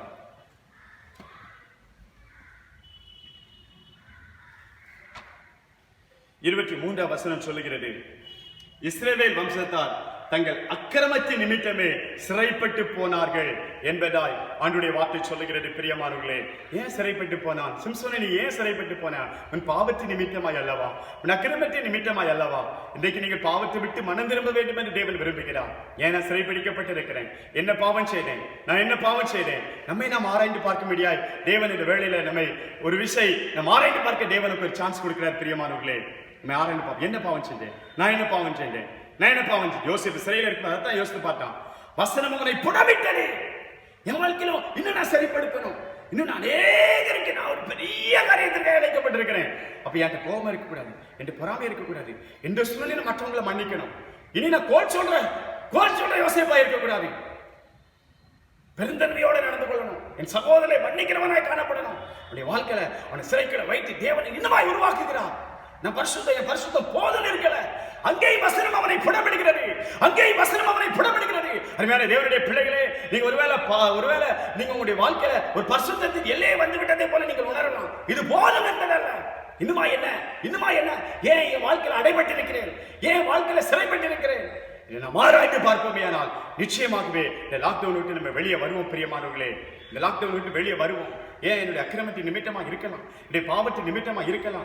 ஏன் வாழ்க்கையில் ஆசீர்வாதம் இல்லாம போச்சுது, ஏன் வாழ்க்கையில நன்மை இல்லாம போச்சுது, அதை நான் ஆராய்ந்து பார்க்கும் பொழுது, இந்த காரியங்களை நான் ஆராய்ந்து பார்க்கும் பொழுது நிச்சயமாகவே தேவன் ஒவ்வொரு ஆசீர்வாதத்தின் கதவுகளையும் திறந்து கொடுப்பார். என் அக்கிரமம் தான் ஆண்டவர் எனக்கு செவி கொடுக்க முடியாம போயிட்டுதோ, என் பாவம் தான் அவர் எனக்கு செவி கொடுக்க முடியாதபடிக்கு, அவர் என் சத்தத்தை கேட்க முடியாதபடிக்கு போயிட்டதோ, இதை நாம் ஆராய்ந்து பார்க்கும் பொழுது, அருமையான தேவ பிள்ளைகளே, இதை நம்முடைய வாழ்க்கையில நாம் ஆராய்ந்து பார்க்கும் பொழுது நிச்சயமாகவே நம் தேவ ஆசீர்வாதங்களை சுதந்திரிக்கிற பிள்ளைகளாக காணப்படுவோம். பிரியமானவர்களே, சத்திய வேதாகமத்தில் பாருங்க, எரேமியாவின் புஸ்தகம் 5ஆம் அதிகாரத்தை நீங்க எடுப்பீர்களேயானால், எரேமியாவின் புஸ்தகம் 5ஆம் அதிகாரத்தில் பாருங்க, 25ஆம் வசனம் சொல்லுகிறது, உங்கள் அக்கிரமங்கள் இவைகளை விலக்கி உங்கள் பாவங்கள் உங்களுக்கு நன்மையை வர ஒட்டாதிருக்கிறது. நம்முடைய அக்கிரமங்களும் நம்முடைய பாவங்களும் தேவன் நமக்கு வைத்திருக்கிற நன்மையை வரவிடாம தடுக்குது தடுக்குது தடுக்குது தடையாய் தடை சுவராய் காணப்படுகிறது. ஏசாயா 59 சொல்லப்பட்டிருக்கிறது, அதுதான் பெரிய தடைச்சுவர். அக்கிரமங்களும் பாவங்களும் அது தடைச்சுவராய் இருக்கிறது. மேல ஆசீர்வாதம் வருது, ஆனா தடைச்சுவர் அதை தடுக்குது என்பதாய் ஆண்டவருடைய வார்த்தை சொல்லுகிறது. பிரியமானவர்களே, என்ன ஆசீர்வாதம்? அதுக்கு முந்தின வசனம், அந்தந்த பருவத்திலே எங்களுக்கு மழையையும் முன்மாரியையும் பின்மாரியையும் கொடுத்து அறுப்புக்கு நியமித்த வாரங்களை எங்களுக்கு தற்காக்கிற எங்கள் தேவனாகிய கர்த்தருக்கு பயந்திருப்போம் என்று சொல்லுவோமேயானால், அந்தந்த காலத்துல மழை பெஞ்சிருக்கும், முன்மாறி பின்மாறி பெஞ்சிருக்கும். ஆனா அவர்கள் தங்கள் இருதயத்திலே அப்படி சொல்ல மாட்டேங்கிறாங்க, கடவுளுக்கு பயப்பட மாட்டேங்கிறாங்க. அந்தந்த காலத்துல தேவன் மழையை கொடுப்பார், முன்மாறிய பின்மாறிய கொடுப்பார். ஏற்ற வேலையை அறுவடையை தேவன் ஏற்ற வேலையில் அறுவடை பிண்டாது, அந்த நேரத்தில் அறுவடை கரெக்டா நடக்கும். இதெல்லாம் தேவன் செய்கிற காரியங்கள். என்னுடைய வாழ்க்கையில பாதிப்பு, ஏன் இந்த சூழ்நிலையில் இப்படி ஒரு பாதிப்பு? நீங்கள் பாதிக்கப்பட்டிருக்கிறீர்கள். எதனால பாதிக்கப்பட்டீர்கள்? என்னை நான் ஆராய்ந்து பார்க்கும் பொழுது எல்லாரும் தேவ பிள்ளைகளும், நாம் யாரும் தூய்மையானவர்கள் அல்ல. இன்னும் என் வாழ்க்கையில பரிசுத்தத்தை தேவன் எதிர்பார்க்கிறார். இன்னும் பரிசுத்தத்தை தேவன் எதிர்பார்க்கிறார். இந்த பரிசுத்தத்துக்கு என்னை அர்ப்பணிக்கும் பொழுது, இன்னுமா என்னை தேவனோடு கூட நெருங்கி சேர அர்ப்பணிக்கும் பொழுது தேவன் இந்த லாக்டவுனை விலக்கி போடுவார். பிரியமானவர்களே, நம்ம எல்லோரும் நம்மை ஆராய்ந்து பார்க்க வேண்டும். எல்லோரும் ஆராய்ந்து பார்க்க வேண்டும். நீங்க வெளியே வரும் பொழுது ஆசீர்வாதமாய் வருவீர்கள். சிம்சன் வெளியே வரும் பொழுது அந்த தன்னுடைய தேசத்துக்கு ஆசீர்வாதமாய் மாறினான். யோசேப்பு வெளியே வரும்போது ஜீவ ரட்சணை செய்கிறவனாய் மாறினான். தேவன் நம்மை வெளியே கொண்டு வருவார். லாக்டவுன் வெளியே கொண்டு வருவார். தேவன் பாடங்களை கற்றுக் கொடுக்கிறார். தேவன் நமக்கு ஏதோ சில காரியங்களை கற்றுக் கொடுக்கிறார். தேவ பிள்ளைகள் இந்த நாட்களில் நம்ம அதை கற்றுக்கொள்வோம். கற்றுக்கொண்டு வெளியே வரும் பொழுது நீங்கள் அநேகருக்கு ஆசீர்வாதமாய் மாறுவீர்கள். நோவாவே, உங்கள் பேழையில் அடைச்சு வச்சிருக்கிற அடைக்கப்பட்ட நோவாவே, சில காலங்களில் அடைக்கப்பட்டிருக்கலாம். ஆனால் வெளியே வரும் பொழுது நீ ஆசீர்வதிக்கப்பட்டவனாய், உள்ள இருக்கும்போது ஒரு பெருக்க இல்லாம இருக்கலாம், உள்ள இருக்கும்போது எந்த ஆசீர்வாதம் இல்லாம இருக்கலாம். ஒரு வருஷம் பட்டினால் நோவாவும் பேழைக்குள்ளே காணப்பட்டார், லாக்டவுனுக்குள்ளே காணப்பட்டார். ஆனால் வெளியே வந்த பொழுது அநேகருக்கு ஆசீர்வாதமாய் மாற பண்ணினான். கர்த்தரை மாற்றி பள்ளிக்குங்க, பெருகுங்க, பூமியை நிரப்புங்க, ஆசீர்வாதமா இருங்க. தேவன் நம்மை கொண்டு வருவார், வெளியே கொண்டு வருவார், ஆசீர்வதிப்பார். தைரியமா இருங்க, ஆண்டவரை நோக்கி பாருங்க, நம்முடைய வாழ்க்கையை ஆராய்ந்து பாருங்க. நிச்சயமாகவே கர்த்தர் நம்முடைய வாழ்க்கையில பெரிய காரியங்களை செய்வார். பிரியமானவர்களே, நாம் ஜெபிக்கலாம். நாம் ஜெபிப்போம். Ori kabara bala ri kabala ba jibram khala baba ori shalari bakhala baba ri kabala baba ori kabala baba ri kabala baba jibram khala ba shalari kabala baba ora bala ba ri kabala baba ori kabara bala baba ri bam khala ba shalari baba shalara bala ba ri kabala baba ori kabala baba ri bam khala ba shalari kabala baba ri kabala baba ori kabala baba அன்பிலே சபை, இந்த நாள் கொடுத்ததுக்கு நன்றி அப்பா. இந்த நாளிலே இன்றைக்கு வந்திருக்கோம்பா. இந்த நாளை ஆசீர்வதிங்க, உங்ககிட்ட கொடுக்குறோம்ப்பா.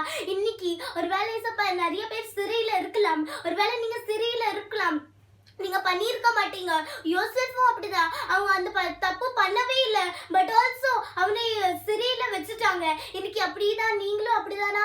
உங்களையும் நீங்க எதுவும் தப்பே பண்ணல, அதனால எல்லாரும் அப்படிதான் வச்சிருக்காங்களே உங்களே. இப்ப வெளியே போக முடியாது, வெளியே போற என்ன நினைப்பாங்களோ, அவங்க என்ன நினைப்பாங்களோ, இப்படி பண்ணிட்டேன்னு என் தலையை காட்ட முடியல அப்படின்னு பயந்து இருக்கீங்களா?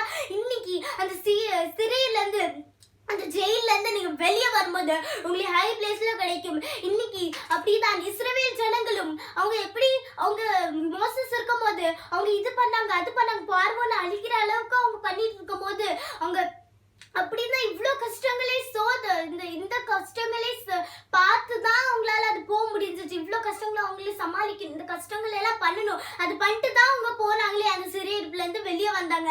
ஆனா அவங்க அந்த ராஜா சொல்லும் போது நீங்க போலாம் அப்படின்னு அவங்களுக்கு எவ்வளவு சந்தோஷமா இருந்துச்சு. அவங்க நினைப்பாங்க இது கனவு காண்ற மாதிரி இருக்கும். உங்களுக்கும் அப்படிதான், நீங்க நினைப்பீங்க இது ஆகுமோ அது ஆகுமோ, இது இந்த சிறையிருப்புல இருந்து வர எவ்வளவு பெருசாகும், எவ்வளவு பெரிய பிரச்சனை ஆகும், இது இங்க போய் இங்க சாதிக்கணும், அங்க போன இங்க போன அப்படின்னு நினைக்கலாம். ஆனா அது உங்களுக்கு கனவு மாதிரி இருக்கும். அங்க நீங்க அந்த அளவுக்கு இந்த சிறையில இருந்து நீங்க வெளியே வருவீங்க. நீங்க வெளியே வரும்போது யோசேப் எப்படி அந்த சிறை வந்து அவனுக்கு சிறை கூட கிடையாது, அது ரொம்ப கஷ்டமான சிறை, அது அண்டர் கிரவுண்ட் வேர்ல்டு. அவனால குனிஞ்சிட்டு தான் இருக்கிற முடியும், அவனால நிக்க முடியாது, அது ஒண்ணும் பண்ண முடியாது, அது கஷ்டமா இருக்கும். அந்த நேரத்துல ரெண்டு பேர் வந்தாங்க, அவன் கனவுக்கு அர்த்தம் சொன்னான். அவன் நினைச்சு சொல்லியிருப்பான், ஏனே கனவு கண்டு இன்னும் நிறைவேறல, கனவெல்லாம் ஒண்ணு இல்லைன்னு சொல்லலாம்.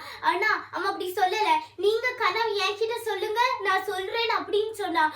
அப்போ இப்படி கூட சொல்ல 3 நாள் கழிச்சு 3 days இல்ல 4 daysல நடக்கும்னு அப்படியே சொல்லல. அவங்க கரெக்டா சொன்னீங்க. ஏன்னா அவனுக்கு வந்து நம்பிக்கை இருந்துச்சு, நான் இந்த சிறையிருப்புல இருந்து வெளியே வருவேன் அப்படின்னு நம்பிக்கை இருந்துச்சு. அவனுக்கு இதுவும் நம்பிக்கை இருந்துச்சு, இது 3 நாள்ல தான் அடிக்கும், 4 நாள் கிடையாது. அவன் வந்து டெஸ்ட் பண்ணல ஆண்டவரே இது எப்படி நடக்கும், ஒருவேளை 4 days அப்படின்னு நினைக்கிறான். அவன் கரெக்டா தான் போட்டான். 3 நாள்னா 3 நாள், 4 நாள்னா 4 நாள் அப்படின்னு தான் நினைச்சேன். எது கரெக்டா சொல்றாங்க அதான். ஏன்னா அவனுக்கு ஒரு நம்பிக்கை இருந்துச்சு. இன்னைக்கும் நீங்க அந்த சிறையில இருக்கும் போது, இந்த நம்பிக்கை வைக்கும் போது, இதை விட்டு நீங்க வெளியே வரும்போது உங்களுக்கு உங்க வாழ்க்கையில ஆசீர்வாதம் தொடங்கும் போது, இன்னைக்கு இந்த சிறையில இருக்கீங்களா, இன்னைக்கு இந்த ஜெபத்தை கேட்ட பிறகு, இந்த ஜெபத்தை நீங்க கேட்கும் போது உங்க சிறை மாறும். உங்க சிறையில இருக்கிறவங்க, ஒருவேளை நீங்க சிறையில இருக்கலாம், நான் தப்பே பண்ணல ஆனா சிறையில இருக்கலாம், இன்னைக்கு இருக்கீங்களா, இந்த ஜெபத்தை கேட்கும் போது நீங்க நம்பிக்கை வைக்கும் போது, இந்த ஜெபத்தை நீங்க கேட்டு நம்பிக்கை வைக்கும் போது உங்களுக்குள்ளே அந்த எந்த சிறையில இருக்கீங்களோ அதே சிறையில விட்டு வெளியே வருவீங்க. நீங்க வெளியே வரும்போது உங்க அந்த ஆசீர்வாதம் உங்க வீட்டை நோக்கி வரும். உங்க வீட்டை தட்டுறதுக்கு அது ஓடி வரும். ஆசீர்வாதம் உங்க வீட்டை நோக்கி வருது, இன்னைக்கு வருது. நீங்க சிறையில இருந்து வெளியே வந்துட்டீங்க, நீங்க நம்பிக்கை வைக்கும் போது. யோபு கூட அப்படிதான். அவனுக்கு குஷ்டரோகி இருந்தா கூட அவனுக்கு எவ்வளவுதான் உடம்பெல்லாம் சரீரமெல்லாம் புண்ணா இருந்து அவன் ஆசீர்வாதம் எல்லாம் இழந்துட்டான். அவனோட குழந்தைகள் கூட இழந்துட்டான். இந்த சூழ்நிலை கூட அவன் தனக்காக ஜோம்னா, மற்றவங்களுக்காக ஜோம்னா, இந்த ஃப்ரெண்ட்ஸ்க்கே ஜோம்னா. அவன் எவ்வளவு பகைச்சிருப்பாங்க, நீ ஏதாவது தப்பு பண்ணியிருக்க அதனாலதான் அவனுக்கு இப்படி கிடைச்சிருக்குன்னு அவங்க எவ்வளவு குடிச்ச மனசு பண்ணாலும் அவனோட மற்றவங்களுக்காக ஜோம்னா. அப்படின்னு சொல்லியிருக்கலாம், எனக்கு புண்ணா இருக்குது, எனக்கு இப்படி இருக்கு, வேலைக்காரங்க அப்படின்னு சொல்லியிருக்கலாம். நான் சொல்ல அவ மற்றவங்களுக்காக ஜோம்னும் போது அந்த சிறையில இருந்து வெளியே வந்துட்டான். ஒருவேளை நீங்க நினைக்கலாம் மற்றவங்க உங்களுக்கு உங்க மேல கசப்பு வைக்கலாம், ஆனா நீங்க மற்றவங்களுக்காக ஜோம்னும் போது இந்த சிறையில இருந்து நீங்க வெளியே வருவீங்க. இந்த சிறையில இருந்து வெளியே வர மற்றும் இல்ல, உங்க பின்னாடி ஆசீர்வாதம் தொடர்ந்து வரும். இன்னைக்கு சிம்சோன் கூட அப்படிதான். ஒருவேளை அந்த நேரத்துல இருந்தா கூட அவங்க கிட்ட கண்ணு கூட இல்ல அந்த நேரத்துல. பட் ஆல்சோ அவன் வந்து என்ன பண்ண, அவன் நம்பிக்கை வச்சிருந்தான். இந்த ஜம்ப் பண்ணும்போது இன்றைக்கு அவன் வந்து சாகும் போது அவன் சாகல, அந்த சிறையில இருந்து வெளியே வரும்போது அவன் மட்டும் சாகல, அவன் 3000 பேர் 3000 people அவன் கூட சேர்ந்தாங்க. அவன் எப்படி செத்துருக்கணும்னா எல்லாரும் அவளை பகைச்சிருக்கணும், இப்படி இருக்க இப்படி வந்து மாட்டிக்கிற அப்படின்னு எல்லாரும் சர்க்கஸ் தான் பண்ணியிருக்கணும். ஆனா அவன் இன்னும் நம்பிக்கை வச்சு, அவன் நம்பிக்கை மேல நம்பிக்கை வச்சு, அவன் ஃபுல்லா நம்பிக்கையை நிரப்பி அவன் வந்து அந்த 2 பில்டிங்ல இப்படி கிராஷ் பண்ணும்போது அவன் மட்டும் இல்ல, அவங்க 3000 people செத்தாங்க அந்த சிறையிருப்புல இருந்து. இன்னைக்கு நீங்களும் ஒரு வேலை சிறையிருப்புல இருந்து இருந்தீங்கன்னா, ஒருவேளை இந்த ஜெயில், இந்த பர்டிகுலர் ஜெயில், ஸ்டடியில ஜெயில், ஸ்கூல்ல ஜெயில், என்ன ஒருவேளை உங்களுக்கு ஏதாவது வட்டிக்கு கொடுக்கணும், இல்லைன்னா ஏதாவது கொடுக்கணும், கடன் பிரச்சனை அப்படின்னு இருக்குதா, இன்னைக்கு ஏதாவது ஒரு ஜெயில இருக்கீங்களா, நீங்க பண்ணலனா கூட இருக்கீங்க, இல்லைன்னா ஒருவேளை அதுவே உங்களை உள்ள கூட்டிட்டு வச்சிருக்கீங்களா, இன்னைக்கு நீங்க மற்றவங்களுக்காக ஜோம்னும் போது அந்த ஜெயில இருந்து நீங்க வெளியே வருவீங்க. வெளியே வந்த பிறகு ஆசீர்வாதம் இன்றைக்கு உங்க வீட்டுல தொடர்ந்து. இன்னைக்கு நீங்க நம்பிக்கை வச்சு நீங்க ஜோம்னும் போது உங்களுக்கு ஆசீர்வாதம் ஆண்டவர் குடிக்கிறார். உங்களுக்கு ஆசீர்வாதம் உங்க வீட்டை நோக்கி வருது, உங்க ஆசீர்வாதம் வீட்டை தேடி வருது. இந்த சிறையிருப்புல நான் ஒருவர் யோசேப் 12 வருஷமா இருந்த அந்த சிறையிருப்புல, ஆனாலும் தன் நம்பிக்கையை விடல. அவனோட இல்ல இன்னும் என்னமாயிரும், இது என்ன ஆயிரும், நான் இப்படி ஆயிட்டேன், என் கனவு அது சான் மூன் ஸ்டார்ஸ் எல்லாம் என் கால் கீழே வந்தாங்க, ஆனா ஒண்ணுமே நடக்கல. ஆனா அப்படி இல்ல, அவன் சிறையிருப்புல இருக்கும்போது இன்னும் நம்பிக்கை வச்சு அவன் மற்றவங்கள அவனை டிஸ்கரேஜ் பண்ணல, அவன் இன்னும் கரேஜ் தான் பண்ணான். இல்ல இப்படி நடக்கும், இது உங்களுக்கு நடக்கும், இந்த அர்த்தத்துக்கு நான் சொல்றேன் 3 daysல கரெக்டா நடக்கும். 4 days அவன் கொஞ்சம் தடுமாறல, அவன் கரெக்டா சொன்ன. ஏசப்ப எப்படி சொன்னாங்களோ அப்படியே சொன்னா. இன்னைக்கு அவன் 12 வருஷமா இருந்தா கூட அந்த சிறையிருப்புல இருந்து அவன் வெளியே வரும்போது என்னாச்சுன்னா, பார்வோனிக்கு அடுத்த தலையிருப்பவங்க அடுத்த ரேஞ்ச் கொடுத்துருந்தாங்க அவனுக்கு. எல்லாம் அந்த சிறையிருப்புல இருந்தா. இப்ப அவன் மட்டும் அந்த சிறையிருப்புல இருந்து போலனா, சிறையிருப்புல போலனா இப்படி கிடைச்சிருக்காது. இல்லைன்னா அவன் மட்டும் இவ்வளவு, ஒருவேளை அவன் சிறையிருப்புல இருந்தா கூட, நீங்களும் இன்னைக்கு சிறையிருப்புல இருந்தா கூட, பண்ணாத தப்புக்கு இருந்தா கூட, நீங்க வெளியே வரும்போது உங்களுக்காக நீங்க நினைச்சு கூட பார்க்காத ஆசீர்வாதம் உங்களை தேடி உங்களை நோக்கி வருது. உங்க வீட்டை நீங்க நினைச்சிருக்க மாட்டீங்க இது நடக்குமான்னு. பட் ஆல்சோ யோசேப் என்ன நினைச்சிருப்பா, இவ்வளவு நினைச்சிருக்க மாட்டான். அவன் வேற நினைப்பா இது எப்படியாவது இது போனா போகுதுன்னு. ஆனா அது மட்டும் இல்ல, அப்படியே தள்ளிடல, சரி இதுதானே அப்படின்னு போல இல்ல, பார்வோனுக்கு அடுத்த தலைப்பு அடுத்த ரேஞ்ச் கொடுத்திருந்தாங்க. இன்னைக்கும் அப்படிதான். இன்னைக்கு ஒரு வேலை நீங்க இப்படி சிறையிருப்புல இருந்து இருக்கீங்களா, ஏதாவது பிரச்சனை இருக்குதா, நீங்க ஏதாவது அது குறிச்சு கவலைப்பட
பிரச்சனைல இருந்து மாறுவீங்க.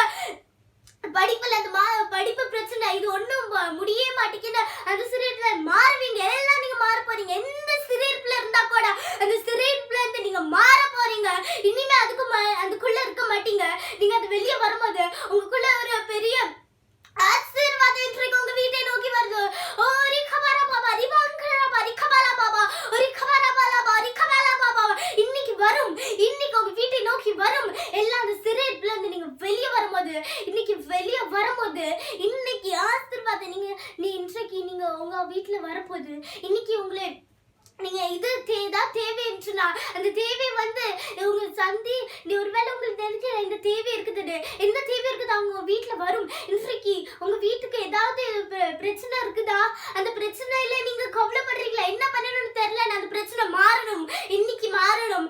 எல்லாம் தேவை நம்பிக்கையும். நீங்க மற்றவங்களுக்காக சொன்னபோது எல்லாம் மாறிடும். இது உங்களுக்கு கனவு மாடி இருக்கிற அளவுக்கு வைக்க போறீங்க. ஆசீர்வதிங்கப்பா. இன்னைக்கு இந்த நாள் கொடுத்ததுக்கு நன்றி. எல்லாம் நீங்களே இந்த நாள் முடிக்க உதவி செய்யுங்க. ஆசீர்வதிங்க. இயேசுவின் மூலம் ஜெபிக்கிறதால பிதாமேன். ஆமென். நாம் ஜெபிப்போம். அன்பின் பரலோக பிதாவே, ஆண்டவரே இந்த நல்ல அருமையான வேலைக்காக நாங்கள் உம்மை துதிக்கிறோம். ஆண்டவரே உம்முடைய பிள்ளைகள் வாழ்க்கையில ஆண்டவரே காணப்படுகிற எல்லா தகப்பனை தடைகள் எல்லாம் மாறுவதாக. என்ற நிமித்தமா நாங்கள் லாக்டவுனுக்குள்ள வந்திருக்கிறோம்ப்பா. என்ற நிமித்தமா நாங்கள் சிறைப்பிடிக்கப்பட்டிருக்கிறோம். ஆண்டவரே நீர் எங்கள் சிறையிருப்பை திருப்புகிறவர். யாக்கோபின் சிறையிருப்பை திருப்பினீரே, சீயோனின் சிறையிருப்பை திருப்பினீரே, யோபுவின் சிறையிருப்பை திருப்பினீரே, யோசேப்பின் சிறையிருப்பை திருப்பினீரே, சிம்சோனின் சிறையிருப்பை திருப்பினீரே, பவுல் சீலாவை வெளியே கொண்டு வந்தீரே. ஆண்டவரே அப்போஸ்தலர்களை வெளியே கொண்டு வந்தவர். ஆண்டவரே நீர் உம்முடைய பிள்ளை பேதுருவை வெளியே கொண்டு வந்திருக்கிறவர். எங்களையும் தகப்பனை வெளியே கொண்டு வர என் தேவனின் வல்லவராய் இருக்கிறீர். ஆண்டவரே நோவாவை இஸ்ரவேலிலிருந்து வெளியே கொண்டு வந்தவர். அந்த நாளிலே தாவீதுடைய குடும்பத்தை இஸ்ரவேலிலிருந்து மீட்டெடுத்தவர். அந்த நாளிலே கர்த்தாவே நாங்கள் பார்க்கிறோம். இதோ தகப்பனே ஆபிரகாமின் நிமித்தமாய் லோத்துவினுடைய குடும்பம் சிறைபிடிக்கப்பட்ட குடும்பம் விடுவிக்கப்பட்டதை பார்க்கிறோம். இன்றைக்கு எங்கள் வாழ்க்கையில சிறைபிடிக்கப்பட்ட பிள்ளைகளை விடுவிக்க தேவன் உண்மையுள்ளவராய் இருக்கிறீர். தேவன் போதுமானவராய் இருக்கிறீர். ஒவ்வொரு பிள்ளைகளையும் வெளியே கொண்டு வருவீர். ஆசீர்வாதமாய் பாத்திரமாய் இந்த பிள்ளைகளை மாற பண்ணுவீர். உடைய பிள்ளைகளை ஆசீர்வதிப்பீர். இந்த வார்த்தை கேட்கிற நம்முடைய பிள்ளைகள் இன்றைக்கு சிறையிலிருந்து வெளியே வருவார்களாக. பயந்து கொண்டிருக்கிற பிள்ளைகள் பயத்திலிருந்து விடுதலை அடைவார்களாக. இயேசுவின் நாமத்தில் நம்முடைய பிள்ளைகள் ஆசீர்வதிக்கப்படுவார்களாக. தேவன் ஆசீர்வதியும். உடைய பிள்ளைகளை ஆசீர்வதியும். இயேசுவின் நாமத்தில் பிதாவே. ஆமென். ஆமென். கர்த்தர் உங்களை ஆசீர்வதிப்பாராக.